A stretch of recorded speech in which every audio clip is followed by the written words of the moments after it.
Crime की दुनिया बड़ी बेरहम होती है। इंसाफ मिलने में कभी सालों लग जाते हैं तो कभी इंसाफ की उम्मीद में इंसाफ मांगने वाले इस दुनिया को अलविदा कह देते हैं।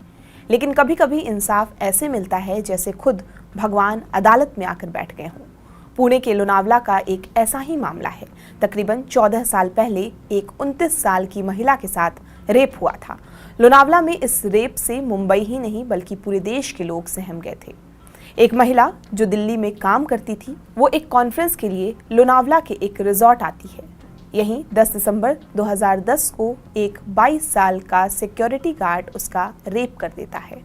कॉटेज के अंदर अंधेरा था तो महिला ने उस सिक्योरिटी गार्ड का चेहरा नहीं देखा था। एफआईआर एक अज्ञात के खिलाफ हुआ था, लेकिन एक वॉइस सैंपल ने इस केस को हमेशा के लिए भारतीय कानून के इतिहास में अहम बना दिया और उस महिला को इंसाफ भी मिल गया।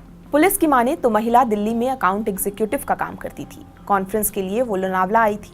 9 दिसंबर की रात वो अपने कॉटेज में जाती है और दरवाज़ा लॉक कर देती है।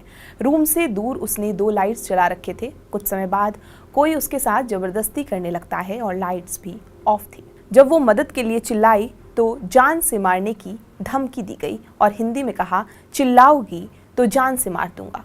इस बीच लड़की ने उससे कहा कि उसे जो चाहिए ले लो, लेकिन उस शख्स ने कहा कि मुझे तुम्हारे साथ सेक्स करना है।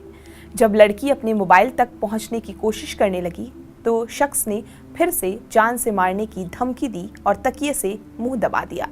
लड़की ने फिर कहा, आप सारा पैसा ले लो, लेकिन उसने फिर जवाब दिया, मैं सेक्स करने के बाद तुम्हें छोड़ दूंगा। पुलिस के रिकॉर्ड के अनुसार इसके बाद लड़की ने कोई ऑब्जेक्शन नहीं किया क्योंकि उसे डर था कि उसकी जान चली जाएगी। उस सिक्योरिटी गार्ड ने 2 बार रेप किया और चला गया। लड़की ने दरवाजा बंद कर दिया और अपने एक महिला मित्र को फोन किया। 12 तारीख को एफआईआर दर्ज हुई। मेडिकल जांच में रेप की पुष्टि हुई। सीसीटीवी और डीएनए टेस्ट में पुलिस को कोई क्लू नहीं मिला क्योंकि जिस कॉटेज में रेप की घटना हुई थी वहां कोई सीसीटीवी कैमरा था ही नहीं। पीड़ित ने पुलिस को आरोपी का हुलिया बताया और ये भी कि उसकी आवाज पहचान सकती है। उसने हिंदी में बात की थी। पुलिस ने स्केच बनवाना शुरू किया। पुणे रेप का ये मामला तब महाराष्ट्र विधानसभा में भी उठा था। पुलिस ने रिजॉर्ट के सभी स्टाफ का वॉइस सैंपल लिया।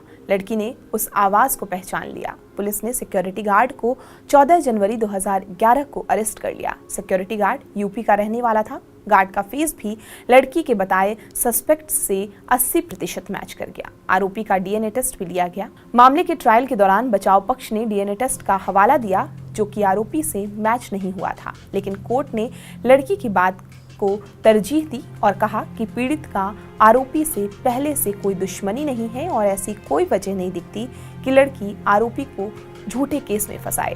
कोर्ट ने आरोपी को जुलाई 2018 में 10 साल के कठोर कारावास की सजा सुनाई। वॉइस सैंपल के आधार पर अदालत द्वारा इस तरह का ये एक रेयर फैसला था और ऐतिहासिक भी।